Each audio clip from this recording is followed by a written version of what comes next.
As a college student who's actually about to graduate, surprisingly after all these years, here's a couple of things that I would have done differently if I knew what route I could have taken. Throughout my whole college career, I was very conflicted as to what I wanted to do. I didn't really get much into wanting to build businesses and entrepreneurship until I got maybe 4 years into college. So I started wanting to do mechanical engineering for maybe Chevy, Ford, one of those automakers, because I enjoy vehicles. I mean, right now there's this nice little, just a little Camaro. I had a Mazda Miata before this, so I have a little taste of everything. I don't even the bird pooped on the hood. So I had a Mazda Miata, a Nissan 350Z, and I think my first car was a Honda Accord. It was a maroon one, 2012, 2010, one of those years. And this is my first American V8. So I was interested in becoming a mechanical engineer. Then I decided, you know what, I don't know if I could say that. I'll cut that part out and you'll see this part.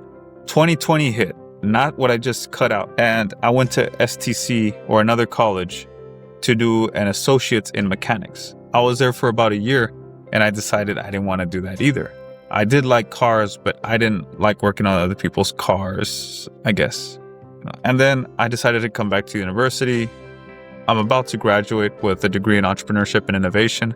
And looking back, here's, I think, 3 things I would have done differently. The first thing is I would have started trying to build an online business right away, or an online brand, basically hand in hand. And I say that because while you're in college, yes, you're learning all these mundane topics. I still think it's idiotic to do basics, doing algebra, science, all these things all over again, even though you had 14 years of it. Middle school, high school, elementary, you did these 4 core subjects all this time, and then you still have to take more in college. It just doesn't make sense. I could understand if you had a break year or 2 or 3 or whatever, but transitioning straight out of high school to college, like, no. So I would have started building an online presence much, much sooner. The next thing I would have done is attended even more organizations. So for me, I enjoy Enactus. I will probably have a video about that this coming summer, about our most recent trip, the trip before, and expand as to what we did, how we did, and what we did within our community as well. To what's in there? What? So I would have joined more organizations and not be so parking lot student, right? You go to class, you leave, you stay home, that's it. No, be an active, involved student.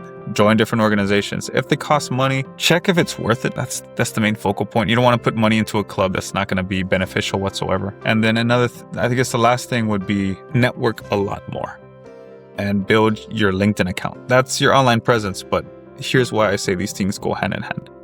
With me, I enjoy talking to different professors, different types of lecturers that are there at the university. They have different perspectives on everything. So having them on LinkedIn, a social media platform like Instagram, but it's a little bit more business professional. You can't put, half body naked pics on there. It's more, you're in a suit, you're talking about the different types of jobs you got, different types of opportunities to get hired somewhere. So if that's what you want to do, I genuinely believe that this can be an external piece of your resume, because your resume is what employers look at if you want to get hired somewhere. If you truly want to have your own business, your own type of industry where you don't think a resume is important, by all means, still optimize it. You never know. If you want to get into consulting in the future, it's best if you work with a consultant first so you can have that credentials behind you.